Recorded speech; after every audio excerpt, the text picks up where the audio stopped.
ng mga nagbabagang balita. Regional Peace and Order Council Chairman at Governor Elray Villapuerte pinag-utos ang paghihigpit sa loose firearms sa Bicol kasunod ng Tacloban school shooting. Magsasaka sa Naga, pinagtataga patay ng kapwa magsasaka dahil umano sa alitan sa irigasyon. Low pressure area, magpapawalan sa maraming lugar sa Bicol Region. Draw Camsur winners, inanunsyo na!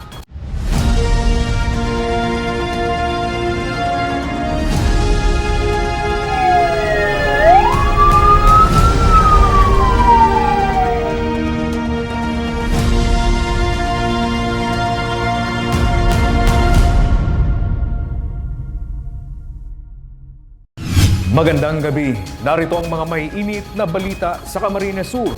Patay ang isang 59 anyos na magsasaka sa Naga City matapos pagtatagain ng kapwa magsasaka nitong Sabado. Suspect sising-sisi sa krimen at humingi ng tawad sa pamilya ng biktima. Si John Amador sa detalye.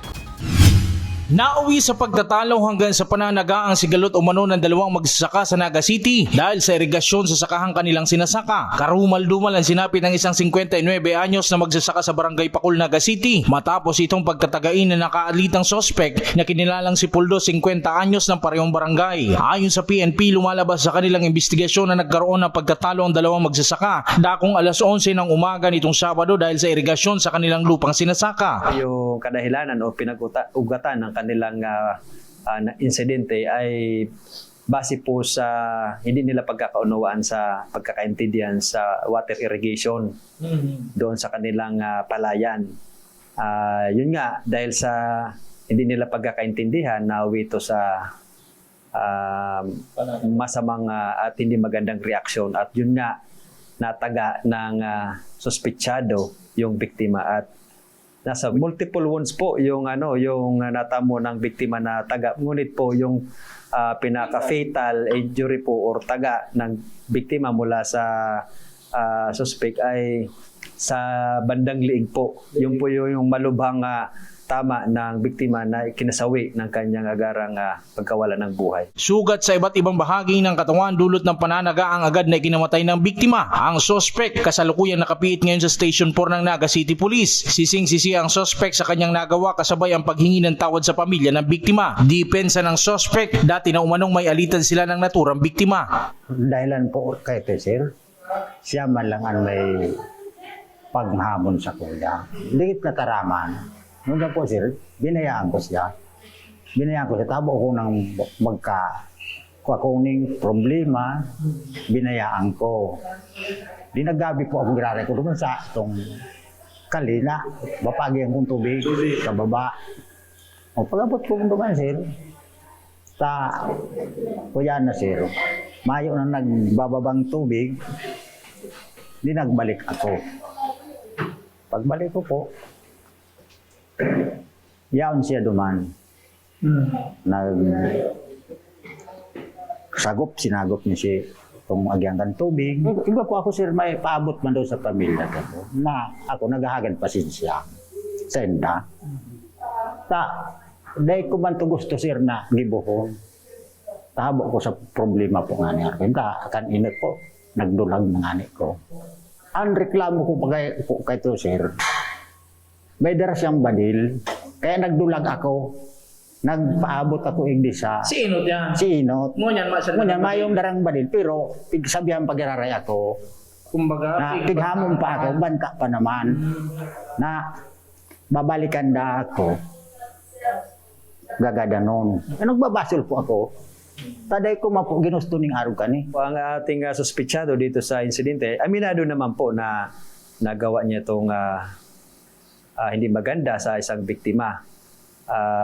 Nandiyan po, nakakulong yung ating suspetsado dito sa himpilan namin sa PS4 at na-inquest na po siya kahapon.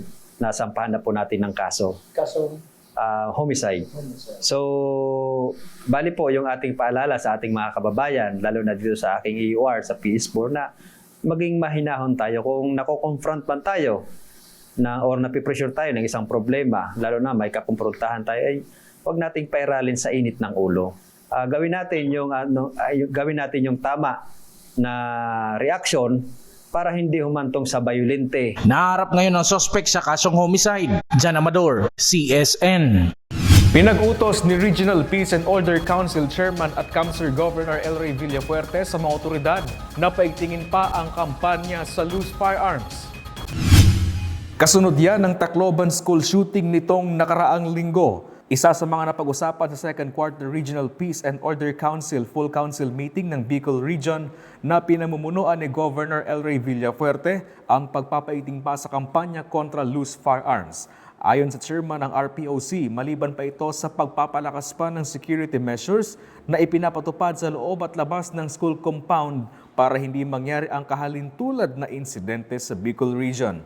Maglalabas rin ng memo ang RPOC para mas mapaigting pa ang seguridad sa mga paaralan. Well, siyempre to strengthen yung civilian function, no? Hindi lang puro military ang kailangan sa peace and order. So, maglalabas tayo ng memo po to coordinate, to assist yung security measures para hindi mangyari sa atin yun na nangyari na yun. But ang basic problem talaga yung loose firearms na yan. So, yan ang pinag-usapan namin kanina sa loob ng opisina kung paano ma-prevent na yung nangyari dyan dito. Higit sa 2 pesos per kilowatt hour ang itinaas sa singil sa kuryente ng Casureco 2 ngayong buwan. Ayon sa kooperatiba, dulot yan ng krisis sa langis at mataas na demand sa supply ng kuryente. Si Regine Bue sa detalye. Higit sa 2 pesos kada kilowatt hour ang itinaas sa singil sa kuryente ng Casureco 2 ngayong buwan. Sa muling pagtaas ng singil sa kuryente, umaabot na ngayon sa 12 piso at 59 na sentimo kada kilowatt hour para sa mga residential consumers, habang 11 piso at 70 sentimo naman sa low voltage at mahigit 10 piso para sa high voltage consumers. Ang mga consumer hindi naiwasang magtaas ng kilay dahil sa biglaang paglobo ng kanilang babayaran sa kuryente. May ilan ring tanggap na ang taas singil at tila anticipated na dahil sa mataas na konsumo dahil sa mainit na panahon. 3,600 ko niyang pigbayadan ko, 95. Kung dati nasa 1,000, Oo, 2,000 araw pa yan. Pero naglangkaw man ma'am si Consume Mindo. Alangkaw po karoon yan. Mainit kaya? Mainitong pati Mm-mm. sa nagdagdag man kong gamit ka. Mainitong. 99, araw kaya 11, 99. 900. Tapos ngunyan? Ngunyan, nasa 2,000. Naglangkaw lang talaga sa ano. Siguro dahil sa purupundo, sa kamay ayos si ate ko. Konsumo man. Okay, mabinayaran niya ako. Tapos sabi ko, naglangkaw. May pigwilding lang kaya siya. Pero reasonable pa naman. Okay lang. Ayon sa Casureco 2, isa sa mga naging dahilan ng pagtaas ng presyo ng kuryente ang matagal na panahon ng tag-init at kakulangan ng ulan na nagdulot ng mas mataas na demand sa kuryente kaysa sa supply. Dagdag pa nila nakaapekto rin ang pagtaas ng presyo ng coal sa pangdaigdigang pamilihan na isa sa mga pinagmula ng kuryente sa bansa. Ayon sa kooperatiba, bahagi ito ng mas malawak na energy crisis dahil sa sigalot sa Middle East. Domino effect kaya, pag naglangkaw ang dolyar, langkaw ang produktong petrolyo, paglaog po kasi mga imported goods o ining saro na dyan ining coal na ginagamit para makaproduce ng kuryente, siyempre papasa yan sa tuyang mga konsumidores dahil may pakita ngo niyan almost 60 o 50 to 60% pa nakadepende kita sa imported coal para makaproduce ng kuryente. Kaya padikit-dikit ngunyan nagsishift na duman sa renewable source of energy. Saro pa yun sa nakaka-apekto. Itong mga imported coal tapos ipalitan kang peso sa dollar and iyo pa po ining pagkakaigwa ng mga pagnipis o kakapusan sa supply ng kuryente. Paglilinaw naman ng Casureco 2, walang kinalaman sa pagtaas ng singil sa kuryente ang madalas na pagkakaroon ng brownout o pagkawala ng supply ng kuryente. Anila maghiwalay na issue ang mga pagkakaaberya sa linya at ang presyo ng binibiling kuryente. Actually, ever since man, may mga misconception kita sa ngaran ng kuryente, dahil nahihiling kang mga panahon pa, itong mga mechanical na mga metro, pag nagwara daang kuryente ay nagbalik bigla daang naikot si mechanical na kilowatt hour meter, disk, naikot daang kaskason siya. Sa ngunyan po kaya, mayo maning araw, pero mayo man nakapatunay na talagang ining mga automatic power trip off o shutdown kan sa tuyang kuryente tapos biglang balik nakakapalangkaw ning konsumo. And aram tamang po baga na ngunyan ang mga metro ta is digital. Gusto sabihon talagang safe na siya, nag-aagay siya sa tamang testing, and aram tamang po baga ang papel kang Energy Regulatory Commission. Proteksyonan ang satuyang mga member consumer owners. Sailing ko, kung igwa pong araw kayan, di po mapasar duman sa mga series of testing na ginigibo kang Energy Regulatory Commission. Kaya itong mga misconception o itong kinatuudan ta o itong mga pagtubod ta, kaya da nagkakaigwa ng halangkaw na konsumo dahil duman sa pagwara tapos biglang balik ang kuryente, mayo pong katotohanan yan. Tiniyak naman ng Kasoreco 2 na wala silang idinaragdag na presyo sa singil ng kuryente. Paliwanag nila, bili at bayad lamang ang ginagawa ng kooperatiba. Kaya nakabatay ang kanilang singil sa aktual na presyo ng kuryenteng binibili mula sa mga power suppliers. Kasabay nito, tiniyak ng kooperatiba na kapag bumaba na ang presyo ng kuryente sa pamilihan, otomatiko rin umanong bababa ang singil sa mga consumers. Kaya naman hinihiling ng Kasoreco 2 ang pangunawa ng publiko habang hinihintay ang muling pagbaba ng presyo ng kuryente sa mga susunod na buwan. Regine Boy, CSN. Pinag-iingat ng healthcare expert sa Kamsur ang publiko hinggil sa silent killer na high blood. Lalo't lumabas sa pag-aaral ng DOST-FNRI na isa ang Bicol region sa may mataas na bilang ng mga high blood edad 20 anyos hanggang 59 anyos. Si Sam Alano sa detalye. Lumabas sa datos mula sa DOST-FNRI na isa ang Bicol region sa may pinakamaraming high blood sa edad na 20 years old hanggang 59 years old. Ayon sa ahensya, ikalima ang Bicol sa iba pang rehiyon sa bansa. Isa na umano sa mga aminadong mataas ang BP sina Nanay Nida at Tatay Carlos na nagpakonsulta sa Provincial Capital Clinic na maliban sa mataas na presyon ay may history pa ng diabetes sa kanilang pamilya. Aminado sila na nangangamba sila sa mga posibleng komplikasyon ng mga nasabing sakit habang sila ay tumatanda na. Ano daw po, lahi raw po talaga na namin na may high blood kami, may diabetes. Kaya nakakatakot po ma'am. Kaya nung, siyempre po nagkakaedad na ako, natatakot po ako. Na ganun ang mangyayari ka na ako ka may mga high blood po, may diabetes. Kasi kayo, malaban mata. Tapos, siyempre malungkot. Sobraan isip mo, mayo ka man na araw ka yan. Mapabulong, mayo man bulong ang mga dadara, magbabalik. Silent killer kung tawagin ng health expert mula sa PHO Kamsur ang high blood. Bukod sa wala itong pinapakitang sintomas ay ugat din ito ng iba pang komplikasyon tulad ng stroke, sakit sa puso at pagtaas ng chance na magdulot ito ng cardiac arrest. Mataas talaga ang kaso, isa sa major causes of death. Actually, yung number 1 ay yung pagkakaroon ng acute myocardial infarction. No? So yun yung tinatawag na atake sa puso. So isa sa leading causes talaga ng pagkakaroon ng atake sa puso ay yung pagkakaroon ng uncontrolled na blood pressure. So kung hindi kontrolado, kasi maraming mga tao na hindi talaga nila alam na hypertensive na sila. Kasi sa umpisa, wala talagang mararamdaman. Unless lumalala na. Unless nagkakaroon na tayo ng mga problema, doon nagkakaroon ng mga sintomas. Maari naman maiwasan ng mataas na presyon sa pamamagitan ng healthy diet at lifestyle. Paalala ng health expert sa publiko na regular magpa-check ng blood pressure upang maiwasan ang mga seryosong komplikasyon ng high blood. Sam Alano, CSN. Nag-deploy ng water lorries ang Metropolitan Naga Water District o MNWD kasunod ng pagsisimula ngayong araw ng repair sa submersible pump at motor ng isa sa mga pumping station nito. Inaasahan kasi ang mahina hanggang sa walang supply ng tubig sa ilang lugar dahil sa repair. Si John Amador sa detalye. Sinimulan na ngayong araw ang paghugot sa mga lumang tubo ng Panikwason Pumping Station bilang bahagi ng rehabilitasyon nito matapos na madiskubring may mga pebbles na nahihigop ng kanilang submersible pump. Aabutin ng halos 2 linggo ang repair sa naturang pumping station na maaaring maapektuhan ng ilang consumer. Partikular na tinukoy ng MNWD ang mga bayan ng Magaraw, Kanakman, ilang barangay sa Naga City na maaaring makaranas na mahina hanggang sa walang supply ng tubig. Ini yung Panikwason Pumping Station na nung taranmi ini halos 3 weeks ago na nagaluluwas siya ng pebbles ali sa well.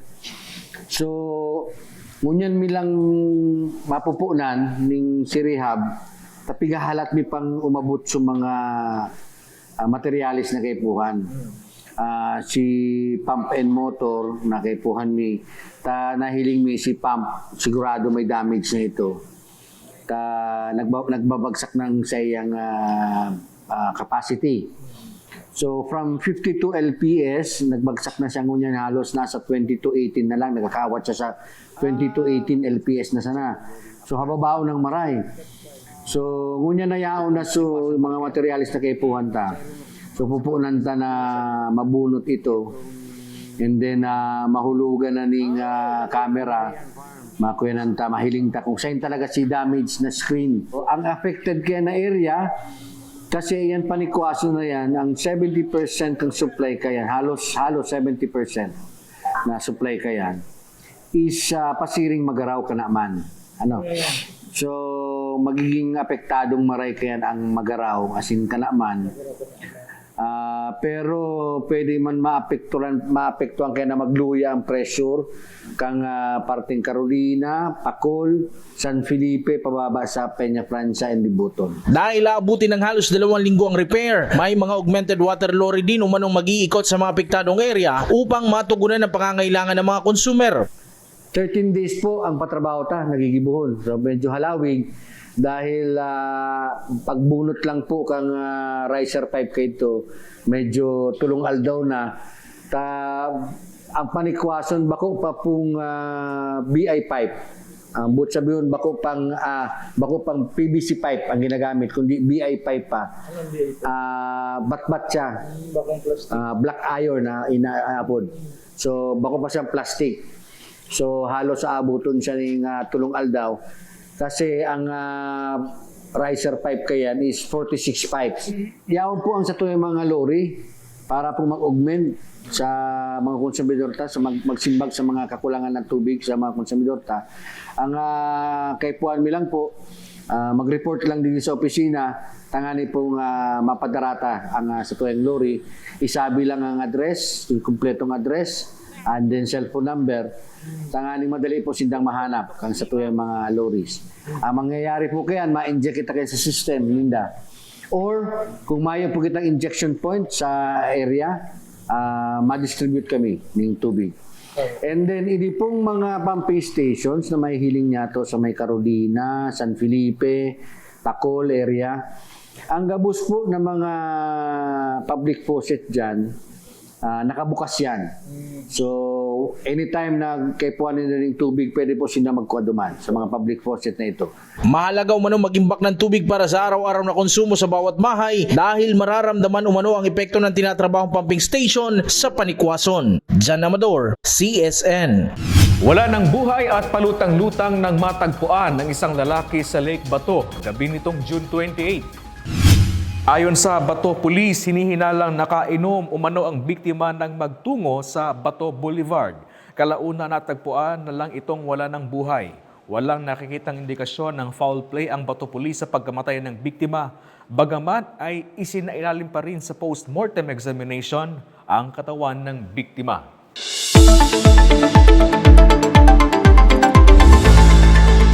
Patuloy na binabantayan ng Pag-asa ang low-pressure area sa loob ng Philippine Area of Responsibility. Ayon sa Weather Bureau, tumaas ang tsansa ng LPA na maging bagyo sa susunod na 24 oras. Dahil sa LPA, makakaranas ng pag-uulan simula bukas ang malaking bahagi ng Bicol Region. Ang mga pag-uulang yan maaaring magdulot ng landslide at pagbaha, kaya pinag-iingat ng Weather Bureau ang mga residente sa mga vulnerable areas. Sa forecast track ng Pag-asa, posibleng tawirin ng LPA ang Southern Luzon at Visayas area hanggang sa Miyerkules. Pinaigting pa ng Land Transportation Office o LTO ang kampanya kontra kolorum, lalo na ang mga trimobile. Nakipagdialogo rin ang Naga City Police Office sa mga Tricycle Operator and Drivers Association sa lungsod para sa pinaigting na kampanya. Si John Amador sa detalye. Sanibersa na ang LTO, PNP at iba pang ahensya para masawata ang mga kolorum na tricycle. Ito ang mga trimobile na namamasada na walang kaukulang permit o prangkisa na matagal nang inireklamo ng mga lehitimong trimobile drivers. Lunes po nga ni, nagkaulay po kami sa tuyang City Director po digdi sa Naga City kaibanan po si Executive Director kang PSO ni si Sir Rene Gumba. Nagkaigwa man kaming dikit na pag-urulay kayan sa City Hall kan Lunes, and may mga measures po kitang gigibuhon and ginigibo na po para po dyan sa anti-colorum na mga tricycle po na nagbabiyahe sa loob kang Naga na may yung legal na prangkisa hali sa Sanggunian. So bago po nag-operatan sa tuyang opisina, nakatulog po sindang tricycle na colorum na haling Magaraw, ang ito pong saro, haling Kalabanga, na naglalaog pong Naga, na naghahatod pasahero, nagkakayod talaga na may yung proper na papeles. Ngunyan po, may impound din kita na tricycle na colorum. Isa mo yung mga late mong nagkakailig di sa Naga. Grabe ang kaya sa epekto kay mga tricycle na colorum na yan. Imbis na samuya na sana, pa naman pasenda. Kaya lang, di man mapugulan yan. Mga pasero, di man nag-aaram basta. Correct. Tang mga pasero baga, pag nakain ng tricycle, di man na-inform na mayong body number, mapara sana. Di man basta-basta mawara. Pero at least, magayo na si ginibong kang nakaaging si mana na direktor, kabalyero, taas mga LTO, na medyo nabawas-bawasan ko niyan. Pero nagkatarakot naman ang iba. Mas naging madali na rin ang pagpapaabot ng impormasyon sa mga otoridad kontra colorum dahil sa binuong group chat, kung kaya may reference na ang mga otoridad sakaling maispatan sa lungsod ang natura mga colorum. Agabos ng mga presidente, pag tatarabangan mi si mga nailing mining mayong prangkisa na nagbayad ang pasero, senda, picturean, tapos send duman sa tigtaw sa mo ning igwa kaming tinaw sa mo si city director ning number kung sa kayo ma-report para at least maraman hindi itong pick up na colorum. Masindang kawala kayan kasi may CCTV na hanapon pati talaga sinda. Yung may antigurulayan min na kaso ugma na city director. Talagang pupukusan na yun. Isa pa sa nagiging problema ng mga lihitimo na mamasada ay dahil nadadamay umano sila sa issue ng overpricing ng mga tricycle na ginagawa ng mga colorum sa lungsod. Jan Amador, CSN.